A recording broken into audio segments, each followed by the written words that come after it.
everybody, and welcome to a brand new episode of the Ocean Impact Podcast. My name is Amelia Helt, and I'll be one of your co-hosts for today. But as always, I am joined by Tim Silverwood, my illustrious co-host. Hi, Tim. How are you going today? Really well, thanks, Amelia, and hello to all our very special listeners out there. Yes, I hope everyone has their ears primed for this amazing episode.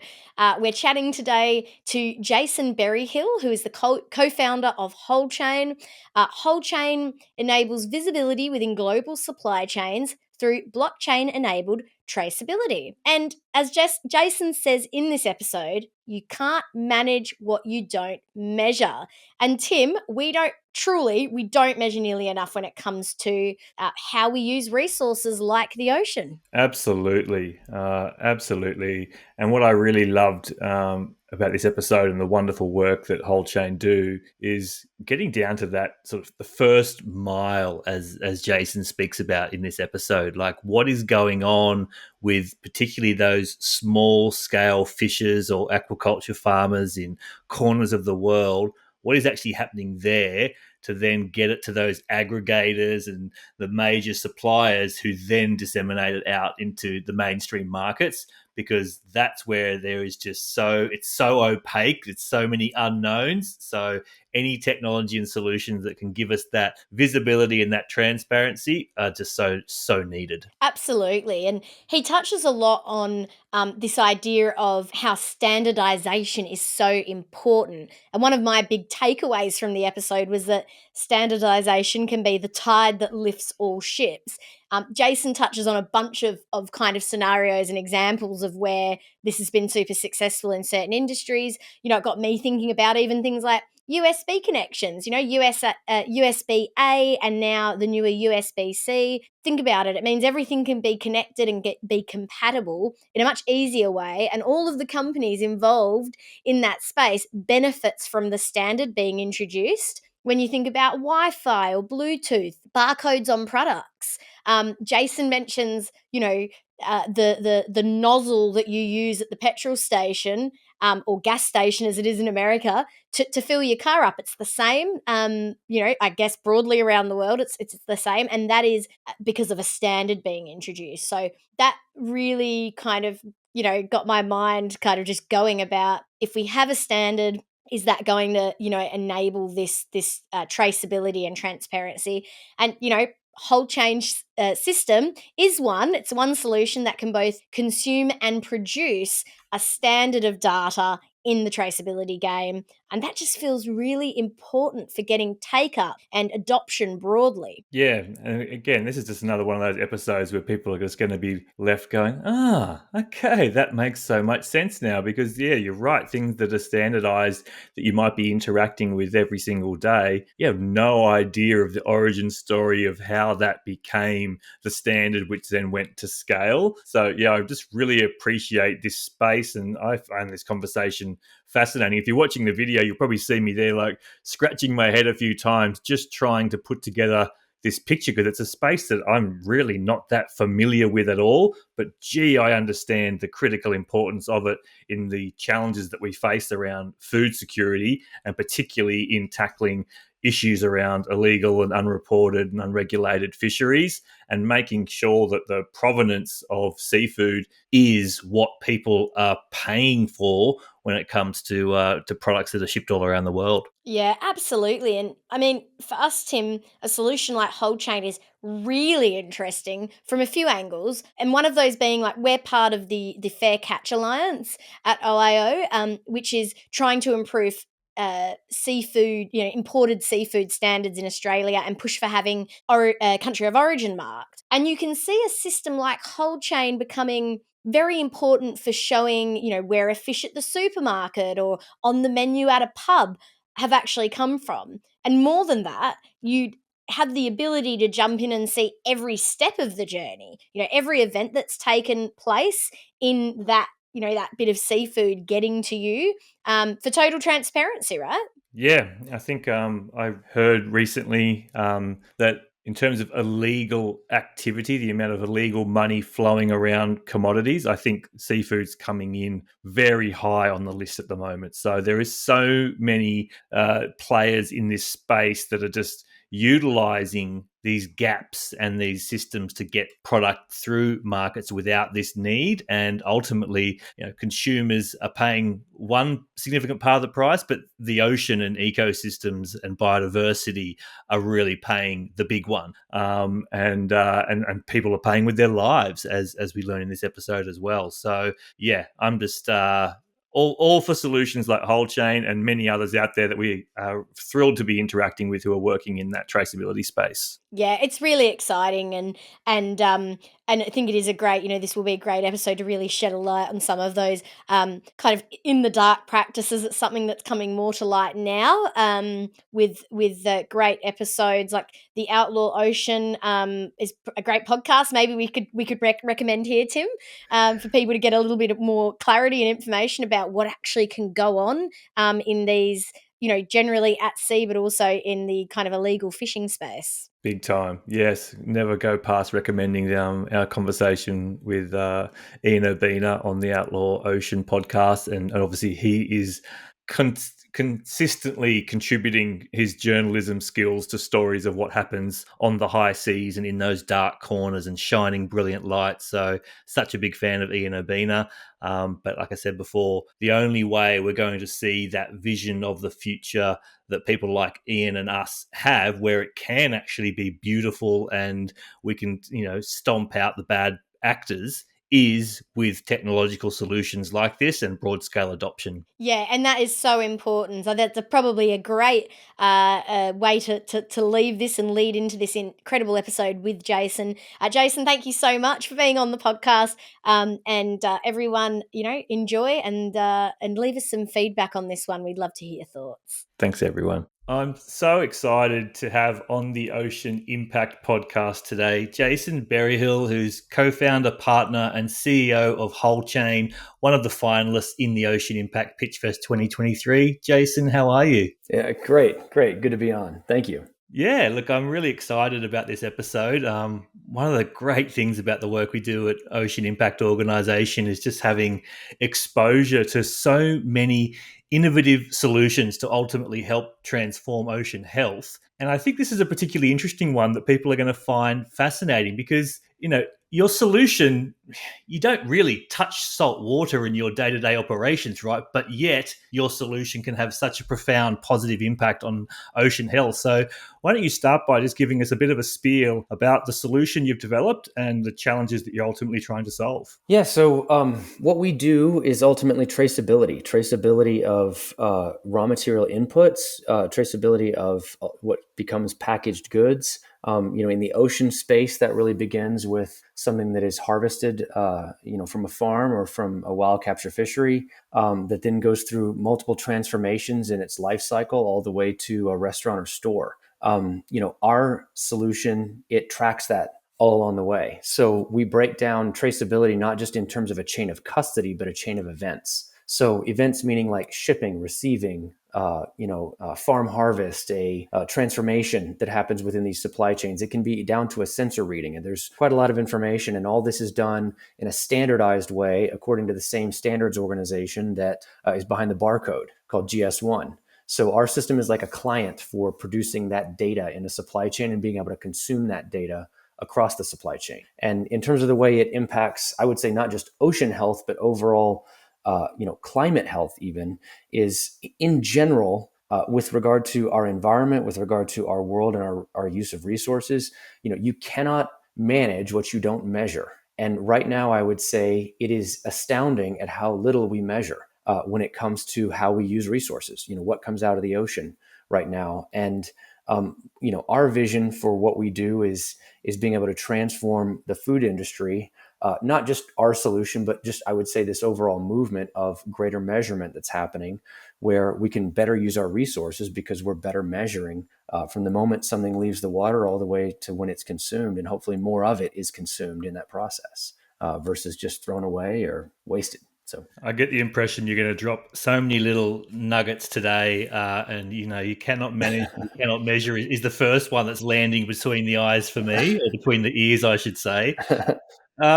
So yeah, you mentioned obviously this is probably so far to go in terms of getting traceability across the board. I'd like to maybe just explore, how has it been done to date, or is this really it? The problem is it really wasn't done, and people like you are the ones that are coming out with these solutions that are just fledgling, but really need to be embraced at scale if we're really going to manage our global resources effectively.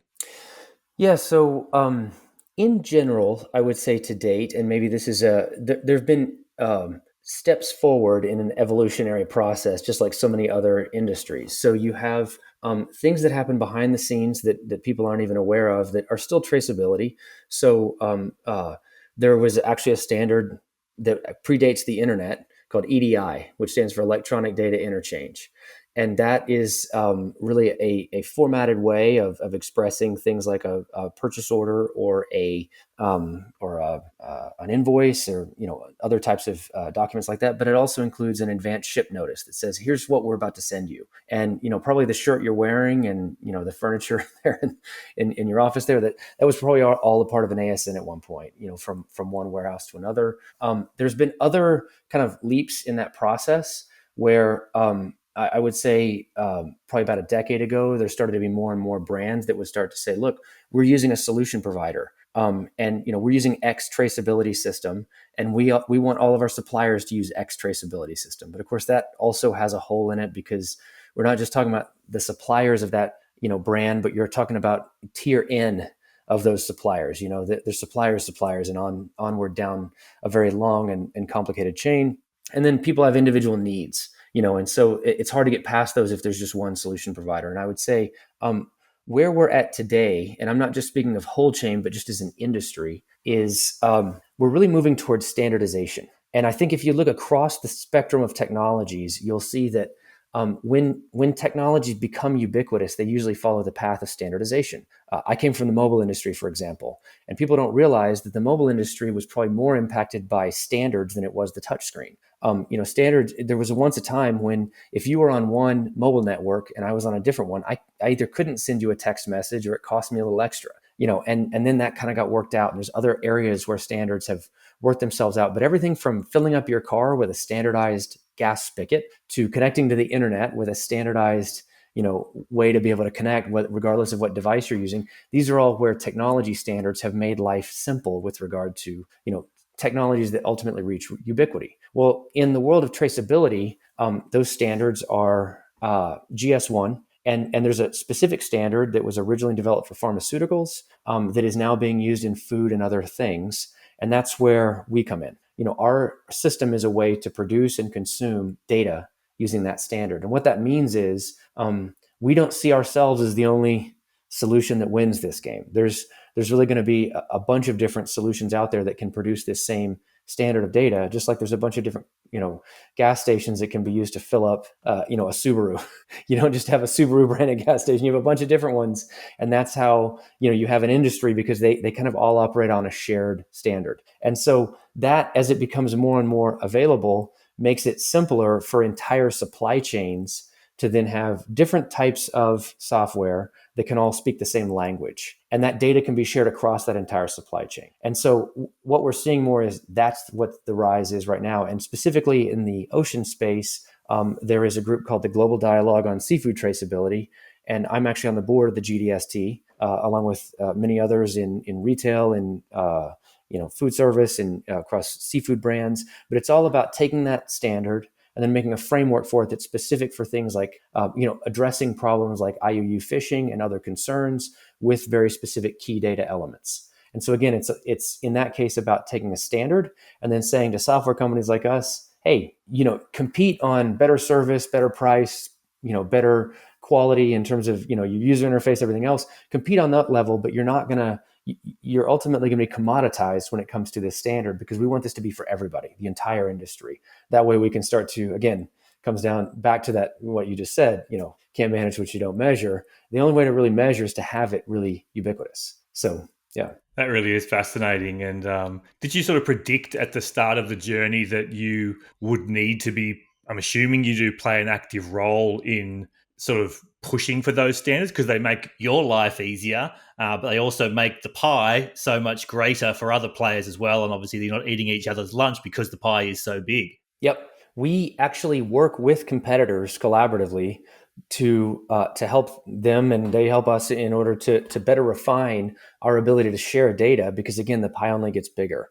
But that enlarging pie has benefits not just for software providers, but also the people in the industry. And I'm speaking specifically of the seafood industry because this is about the ocean space. But this goes across industries. This isn't just for the ocean space. And so for sure, as that pie gets bigger, there will be more solutions out there, and that's part of anything like this. But I really, when I look at this industry, it reminds me a lot of CRMs in the early 2000s. When Salesforce and others kind of started to really break into and develop this market. It really does remind me of that in terms of the characteristics of the market. Because truthfully, there were two things that we didn't do when we branded Wholechain.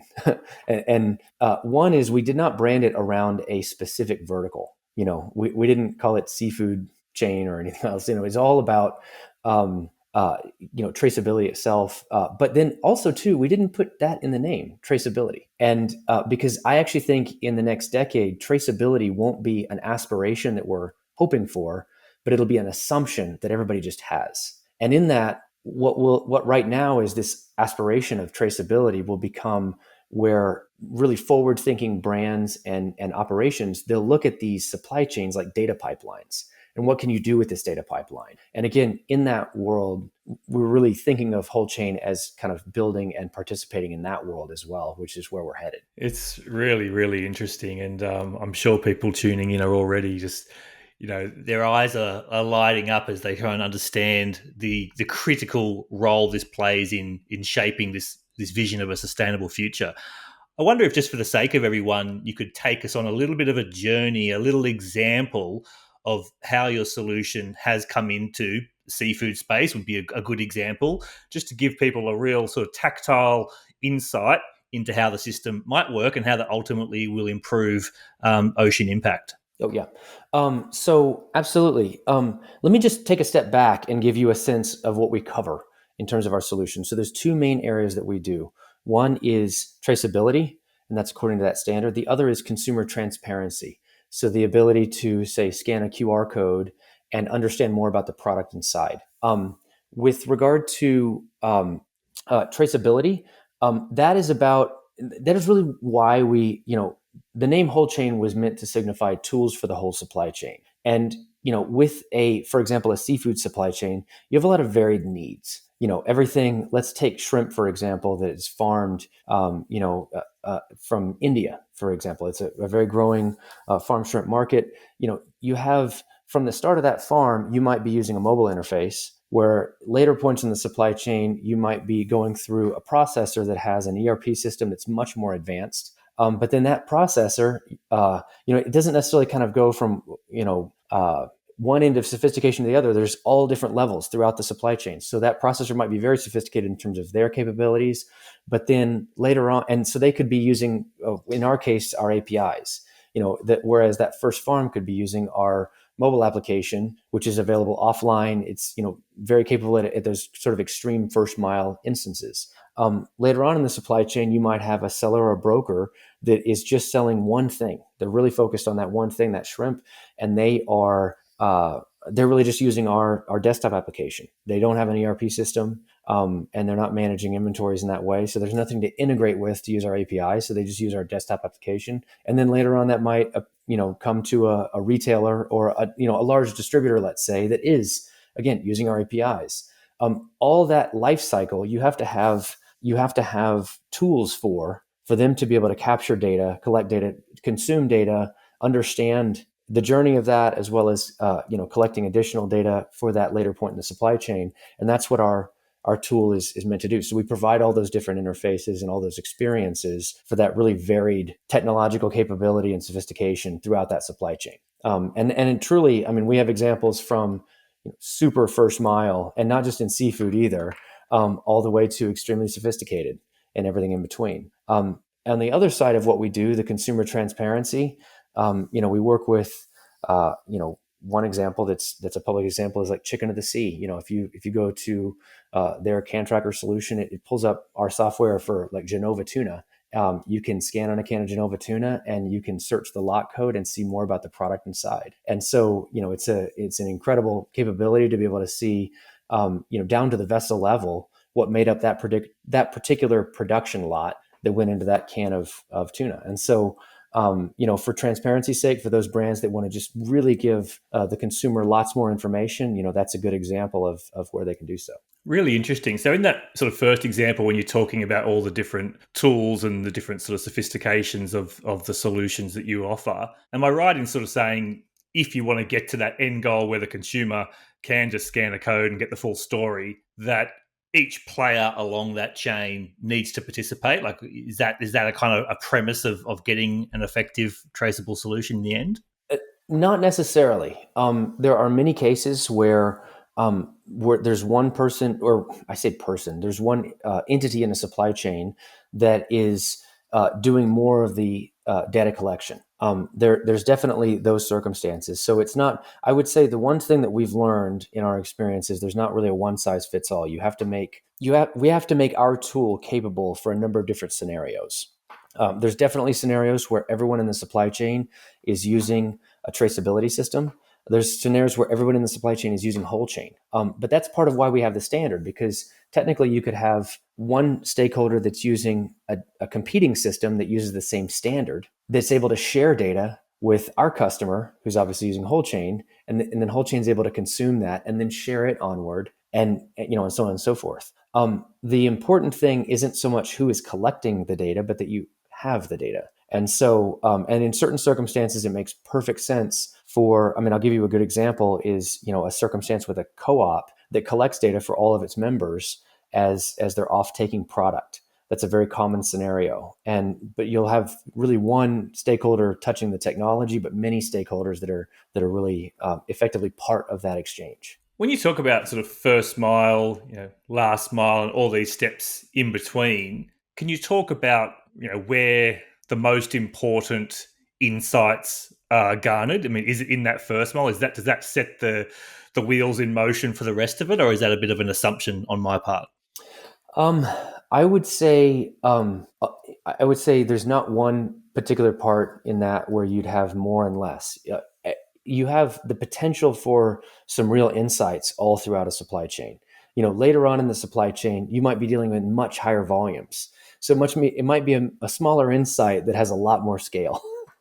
And so, but yes, it is very important.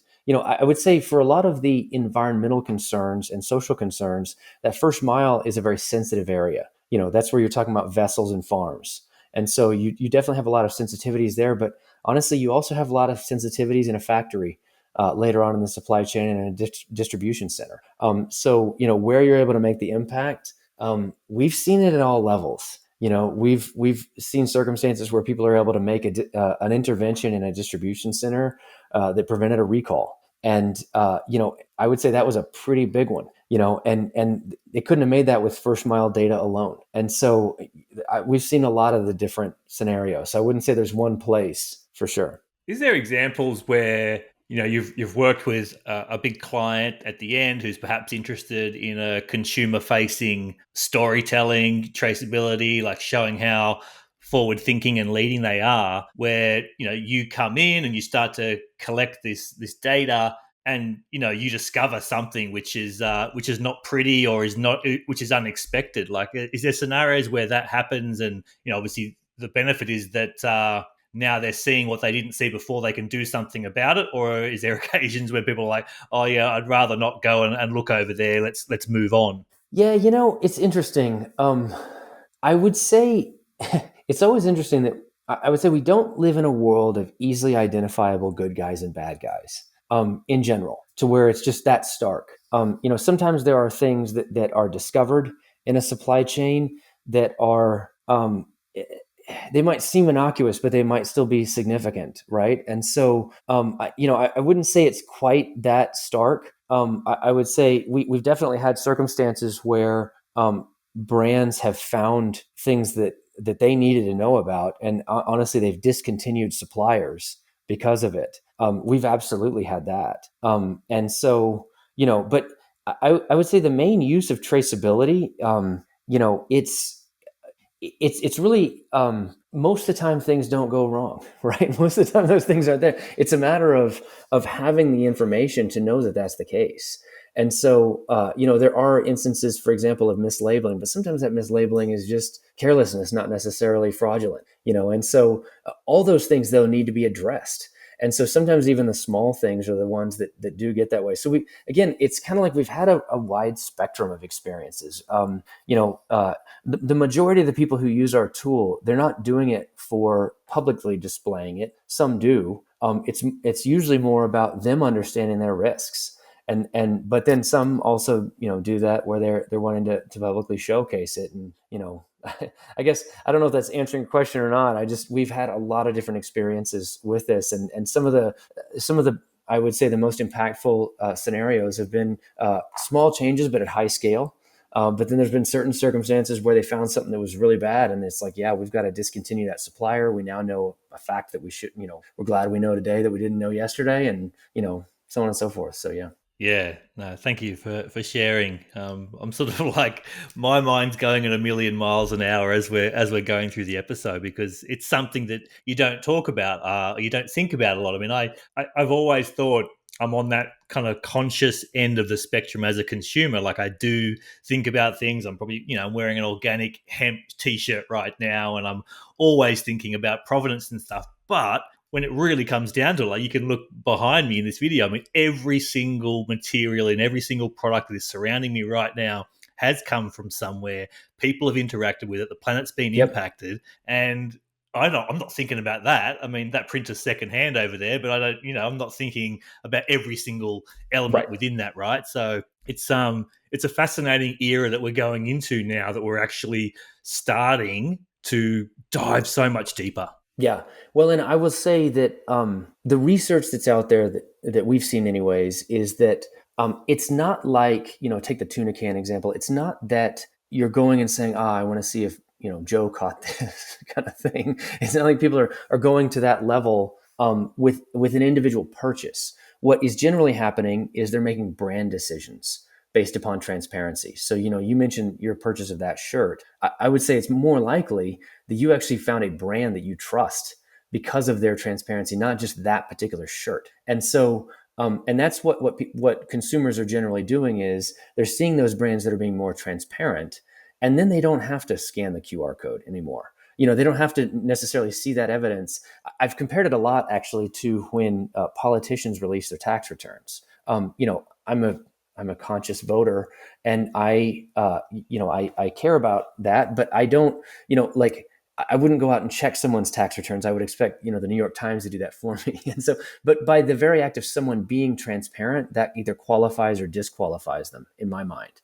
And so I think the same thing is happening with brands. Are they willing to be transparent about their supply chains? And if they are, for many, it will start to qualify them as, yeah, okay, I feel like I can trust this brand and their values. Yeah. And like you said before, from a risk perspective, if they go out and lead with that, and then there's a headline in the Times that they actually didn't, then you've absolutely demolished your credibility and probably your business in the process, right? So that simple act of standing on that stage and declaring it, you're going to be highly likely that you're covering all bases. And that's a good thing though, right? I mean, that's a really good thing, because that means a lot of times what they're doing is they're starting with a whole lot of due diligence, which is a great thing. So, yeah. Yeah.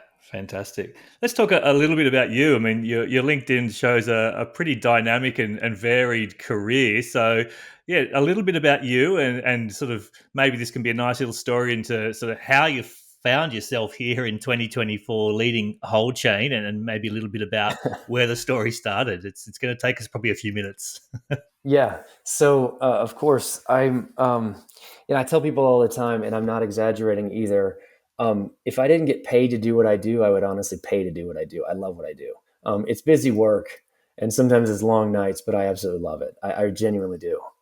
Where it started, honestly, you're right. I have had a very, I would say, very diverse career. I think in many ways it started. I used to live not too far from you. I lived in Indonesia for 5 years, and I worked in the mobile space. And so I was in Jakarta, and I worked for first a mobile payments company for a while that was in Europe, and I was there in Jakarta leading Asia, and then later I worked for a large telecom.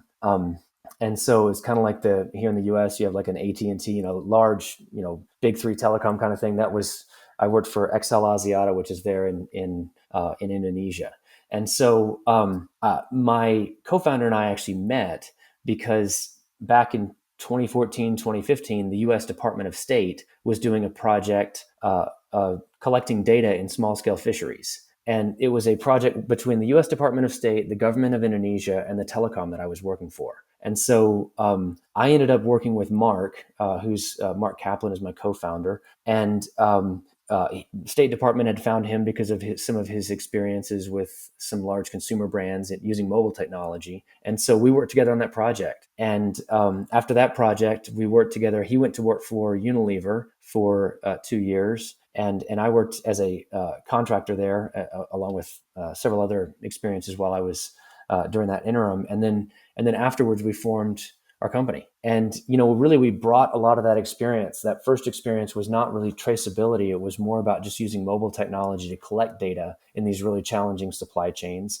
But in some ways, we bring a lot of that mobile experience to Wholechain now. And of the traceability systems out there, we have a pretty, I would say, robust offering when it comes to mobile. We also, because of our time in the mobile industry, Mark also had worked in several experiences there. We really understand how standards can transform an industry, and standards very much transform that industry. The standards organization there is called the GSMA. Well, GSMA's annual event, the Mobile World Congress, it's now the second largest tech event in the world. In Barcelona every year, people see the Seafood Expo. They're like, oh my gosh, this is huge. The Mobile World Congress is there too. It's like 4 times the size. 125,000 people come to Barcelona each year for the Mobile World Congress. So, and that's all, ultimately it's a standards organization, and they've really brought that industry along. And we've seen just how standards can impact an industry. And so, now I would say that's why we're a big, we really wave the flag of standards in this industry, because we think that, I would say seafood, the food system, supply chains in general, when standards start to take hold, you'll see traceability just really explode, and measurement of the way we're using these resources really explode. So was there, in that time, 2014, 15, working with Mark, was there like an aha moment around the opportunity of what Wholechain ultimately became? How did you sort of see the opportunity and realize exactly what it was you were going to create? It's interesting. If you were to ask the average person, I think, if you were to just talk to them about traceability, they would, I think, most of the time assume that things are further along than they are. And I think we were in that same boat. I know I was. And so, they would assume that we know more about the traceability of the raw ingredient, the raw materials that are used in whatever products we consume. I would have assumed the same. And that experience opened my eyes to the lack of it, and just the challenges, and just the raw, grittiness of these supply chains. And then, I would say that led to other experiences, even in other industries, that led to even more of that. And we've had a lot of them. We've had a number of really interesting experiences. And again, we don't just work in seafood; we work across a number of different categories. And yeah, we've seen a lot of that. But I would say I had no idea what I was getting into. I saw the opportunity for sure. But the more I kind of, went down the rabbit hole, the more I thought, gosh, this is unbelievable that it's not happening already. So yeah. Well, here we are, or must be almost 5 years in, right? Established back in 2019. So maybe just give us a bit of a snapshot of some of the, maybe some of the challenges along the journey over that past 5 years, and of course some of those major achievements, if you wouldn't mind sharing some. Yeah, that's a good question. We've had a number. What we're doing is we're helping, I hope, to develop an industry. of traceability and of software that's being used in these supply chains, and we're a part of that overall ecosystem. And at the same time, we're building a business. And with that, building that business, you have scaling challenges and developing the culture of your business. I would say maybe not the biggest challenge, but the most important one for us has always been the culture of our business, the culture of our team, and the culture we have internally, because we feel like when we hire people, there's not a skill we can hire for. I mean, it's not like we can say, oh, we're building widgets and we need someone who's built widgets before, because there's so many different technologies and so many different disciplines that are used in what we're doing. And we know that tomorrow those will be very different. So in many ways, we've always felt like what we really need to build is the right culture with the right mindset to where people can grow and adapt as our needs and our organization grows and adapts. And so I would say, again, I wouldn't say that was been the hardest, because we've been very fortunate. It's been more that it's been the most important one, the most important challenge that we've addressed. And I, honestly, if you talk to the people on our team, I think you'd see that. So they're the ones who should probably be on this, not me. So is that sort of, I'm imagining people all over the place. Tell us about how people that work for you, a distributor, right, coming obviously with their skill sets. You're probably a very sort of virtual business. So how do you sort of, what are some of those things that you've learnt to foster team and culture when you're maybe not spending as much time face-to-face as in traditional historical business models? Yeah, I mean, we're a team that spans 3 continents. And so we have people across time zones and some of those, challenges. And so for us, it's been about, I would say, it starts with the hiring process. Our hiring process is a lot about, rather than trying to say, hiring is kind of a messed up thing when you think about it. People hire based upon an interview, which really tests how good is someone at interviewing. And so I've always thought that was a very backward way to look at it. And so what we try to do is try to replicate small elements of the work environment so you can work together, not so you can see how well someone interviews. Because I've seen plenty of people in the world that interview quite well that are terrible to work with. And so we'll a lot of times hire someone for a short project. We stole this, by the way, from the group that started WordPress, or that still runs WordPress, called Automatic. They do the same thing. They'll hire people for a short period, and the whole purpose of, and sometimes just part-time while they're still working whatever their current job is. And it's all about figuring out, is this person a culture fit? Is this person a fit within, do they match? And do we match them? And it's kind of a two-sided thing. And so that's been a big piece. So it's never just me making a decision or someone else. It's always kind of the team getting to have a little bit of say in, is this a fit? I would say that's a big piece. And then also just, I think there's a lot to be said of empowering others to do their best. And we really try to do that. And so, giving them the authority to make the right decisions and to move things forward. I mean, I think if you asked within our organization, you find we have quite a lot of that. And we work pretty hard in the way we structure the organization and the way we, make our decisions, to where people feel like they're part of it. They're part of a team that's doing a really important task. And, I do think that we all kind of have that overall vision, and that's really fun to be a part of. Yeah, that is really awesome. And, obviously 20 people, I think you mentioned currently, and 3 continents. So yeah, you'll always be on your toes, I suppose, with those systems and methodologies to ensure the right people come in and obviously contribute really effectively whilst they're here.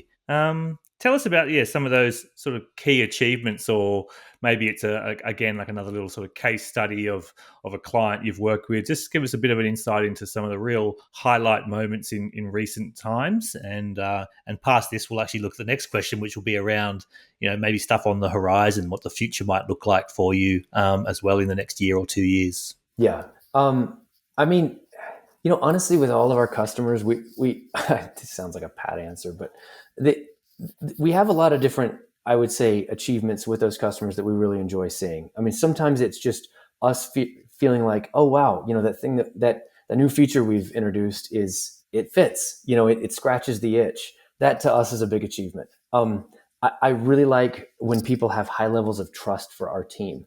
That to me is a big achievement. I love hearing that. I would say more and more as traceability is less of a nice to have and more of a have to have in certain supply chains. That becomes a real, people rely on it, and so to be building that tool that they're using, that they're relying on. I mean, that I would say is a big one. We've won several awards in the process. The FDA back in 2021 issued a challenge for traceability systems across the world. They had almost 100 applicants, and they chose 12, and we were one of them. I think we're the only ones that are really in the seafood space, and so that was a big one. We've been on our customers, anyways, have been on Forbes issues a blockchain 50, kind of like the top innovations in blockchain every year. Our customers have been on that 3 times. And so, we've had 3 different customers that are on that. And so, we've had a number of different achievements in terms of people's recognition of what we do, which is always great. But honestly, that doesn't exactly that's not what really gets me up in the morning. I really do like seeing our tool become, more and more necessary for people's organizations. And again, we really want it to be something that is underpinning decisions that are made around, how we're going to better use resources, and how people can do that system wide, not just with their organization, but, oh, wait, here's some, ways we can tweak our procurement standards to make sure that we're getting better supply, so on and so forth. That's how we're really going to move the needle on some of the challenges I think the world has right now is more software companies, putting themselves in that position. So, yeah. In those examples where your customers have won awards for, ultimately, embracing, your technology or solutions, is that a good source of inbound business for you? Do you find that if someone else succeeds already, then people go and do that investigation, they find out, you're the tech, and then bang, next minute you're talking to them? Yeah, I mean, we have a lot of case studies done about us, and I would say we don't do a lot of advertising. To be honest, like we have. I mean, I would say we're 99% word of mouth. So, and I would say that comes down to 2 things. One is just people hearing about our work, and the other is us. We try to be very open with our ideas. And you said kind of we'll talk about where we're going in the future. We don't kind of hide those things. We're happy to talk about it because we really want this whole space to grow. And because of that, you start to develop a lot of trust. And honestly, with our customers, we kind of have we have a number of different ways kind of we measure success, but one of them is it's kind of informal. It's just, are they happy? We have a weekly meeting about different projects that are being worked on and everything. And then at the end of it, we just kind of ask the question, was everybody happy? And we address those issues where people aren't. Well, that tends to get a lot more happy customers, and you tend to get a lot of word of mouth and successes from that. So yeah, that I would say is a big source of our inbound. Yeah, absolutely. Wow, that's impressive. And 99% word of mouth. That's gold. That's exactly what you want. And obviously, happy customers is going to mean it's going to be a self-fulfilling prophecy. You can have more and more coming behind those as well. I wonder if you wouldn't mind sharing some of your sort of key learnings. And this could be specific to Wholechain or to other elements of your career. But just thinking in mind that there's entrepreneurs tuning into this program, and they want to make an impact. They also want to build successful enterprises. I wonder if you've got any sort of words of wisdom or a couple of examples of advice that you could share. Yeah, read a lot. I crush audiobooks all the time, and I try to read in and out of my discipline, and I read a lot. And I'm always I'm constantly reading, but I don't have time to actually pick up a book, unfortunately. So when I'm in a, customs line or wherever, I'm reading, I'm going through audiobooks, but I would say that's a big one, for sure for us. And there's one other thing. We have a couple of things that kind of define our culture. I could get you the list and everything, but I would say one that we have internally that is a really big one between my co-founder and I, and also just our organization, is you really have to check your pride at the door. And we really try to have a no pride, no ego culture.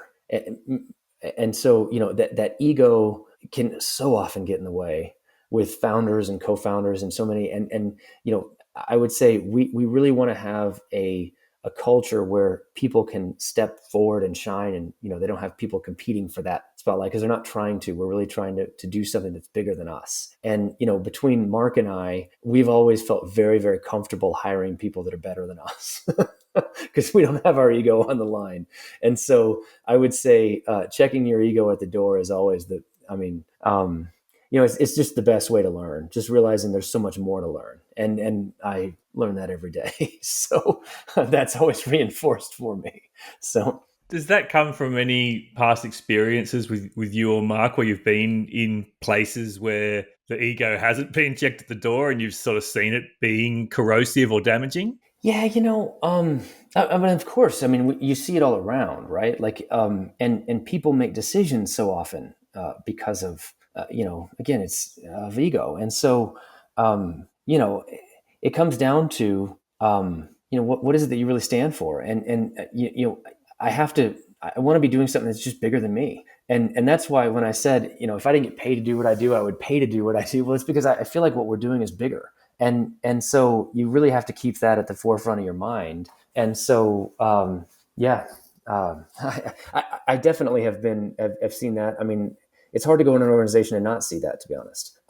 So, it's something you have to just think carefully about, but I mean, we all have that potential. And so, yeah. Our people would call me out, and I'm glad for it too. So they would have no trouble calling me out. So. Oh, that sounds really cool. Well, I've learned a lot today, and even obviously just diving in a little bit deeper since your PitchFest application last year. And I'm fascinated, as like I said before, someone who likes to think I'm a conscious consumer, and certainly go a couple of feet. I need to go further, and I obviously need to we all collectively need to sort of vote with our wallet, right? I think one of the things you sort of said in other forums is around being prepared to pay more, because if you're not paying the fair price, there's consequences, right? So I just think this is such a critical space, and I'm sure everyone who's listened so far has found it intriguing. What would you say to people? What can they do to further propel us towards a better version of the future where traceability is embedded more? What would you respond to that? Well, I would just say so many of the challenges, both social and environmental, that we see today in the world, they're really hard to address on an individual basis. I would love to think that my recycling is really going to make a dent in things, but the fact is it's not. And we do have to vote with our wallets, because we do have to propel organizations forward that are making a difference on a much grander scale. The issues that we're dealing with, again, across our world, they have to be looked at in terms of larger scale. So, because people ask me that a lot, actually. And, it just, there isn't an individual answer to that. It is a collective answer, unfortunately. But the individual answer that we can do is say, how can we propel those collectives, those organizations forward that are doing right things, those brands that are, paying fair wages, that are consciously using their resources. How can we do that? Well, I would say that is something we can do as an individual. But so many other things we can't. And so let's really focus in on, where we do spend our dollars and who we really support in terms of what we're buying. So, yeah. Is there a part of that as well? I mean, a petition for legislation, like for example, down in Australia, we've had quite a bit of activity in the last 12 months around country of origin labeling on seafood, and a lot of big groups getting together in advocacy to really push the government into adopting these standards, similar to what happens in Europe and many other parts of the world. Things like that, I guess, if they're coming across your radar, like put your collective voice into potentially legislation change that could propel the sector forward as well. Yeah, the good news is that's happening right now, and it's happening across the board. And what is happening as a result, there's enough critical mass in terms of the regulations that are coming out that it's moving brands to go beyond them. So, for example, in Europe, there's the EUDR, the EU deforestation regulation. It does not apply to feed, and it certainly doesn't apply to a U.S. company. But there are definitely U.S. companies that are taking action in terms of the feed components that go into animal proteins. Looking for things like soy that might be contributing to deforestation, as an example. Other big issues those questions are definitely being asked. And I would say, people ask me, is it regulatory? And it's like, well, yes and no. Regulation is, it's helping to propel this overall shift. But it's also just brands seeing that and saying, we better take action now, because when regulations come, it's kind of, these supply chains are not simple to change and to take action on, and to reroute suppliers. I mean, there's so many different things that have to happen. So, you know, it is complex enough to where, when you see enough breadth of regulation, I would say in the seafood space, there was the Outlaw Ocean report on Uyghur forced labor. And then there's, of course, the Uyghur Forced Labor Prevention Act in the U.S. There's the FDA's Rule 204, FSMA Rule 204, which is around high-risk food categories. Again, EU has several, both now and coming in the future, and other jurisdictions. I'm less familiar with Australia, but because of that, brands are having to say, "Gosh, we gotta get way ahead, and we need to be coming with more comprehensive solutions." And so, the good news is that is happening for sure right now. So yeah, the light is being shone into dark corners, and we couldn't be happier. And I couldn't have been happier to spend this time with you today. Over to you for any final comments, or encouraging people where they can support and follow your journey. No, I mean, feel free to reach out to us anytime. We're actively hiring for new people right now. I would say across the board, because we're very much in a growth phase. And so, if this is something interesting, we're always looking for really great team members. But, thank you for having me. I mean, this has been such a pleasure, and I really appreciate this podcast. So great. Well, keep up the great work. My regards to Mark and to the whole team. And we look forward to seeing your growth and impact into the future. Thank you. Can't take the ocean out of me.